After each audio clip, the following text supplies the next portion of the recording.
तो जी हाँ, नमस्कार दोस्तों, स्वागत करते हैं आप सभी को अंदाज भोजपुरी के यूट्यूब चैनल में। तो कैसे मेरे भाई लोग, उम्मीद करते हैं कि आप लोग बहुत ही अच्छे होंगे। तो दोस्तों, सुपरस्टार गायक और नायक प्रमोद प्रेम यादव जी का एक बहुत ही हाई लेवल का आप सबके बीच सॉन्ग आ रहा है। जी हाँ दोस्तों, तो इसी वीडियो में बात करने वाला है, तो फटाफट वीडियो कर दीजिएगा लाइक, चैनल पर नहीं हो चैनल कर दीजिएगा सब्सक्राइब, क्योंकि भोजपुरी खबर यहाँ पे मिलते रहता है। तो दोस्तों, मुँहे उहे लागल बा, जी हाँ दोस्तों, मुँहे उहे लागल बा, जो कि गाने का टाइटल है, जो कि हमारे सुपरस्टार गायक प्रमोद प्रेम यादव जी और शिल्पी राजी सॉन्ग को मिलकर पूरा किए हैं। काफ़ी बवाल का सॉन्ग है और आप सबके बीच इसको रिलीज़ किया जा रहा है 17 फरवरी को। जी हाँ दोस्तों, 17 फरवरी को सुबह 7 बजे। जी हाँ दोस्तों, जो कि काफ़ी बवाल का सॉन्ग है।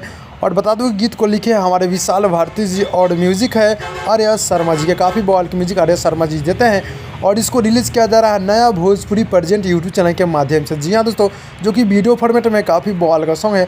और थंबल आप सबको कैसा लगा है कमेंट उसमें कमेंट कीजिएगा। जी हाँ दोस्तों, काफ़ी बवाल, काफ़ी हाई लेवल का थंबल आया है। जी हाँ दोस्तों, तो बता दूँ कि अपडेट कैसा लगा। अपडेट अच्छा लगा तो लाइक कीजिएगा, चैनल पर नहीं चैनल को सब्सक्राइब कीजिएगा, क्योंकि भोजपुरी खबर यहाँ पे मिलते रहता है। तो भाई लोग चलते हैं अगली वीडियो में, तब तक के लिए बाय बाय।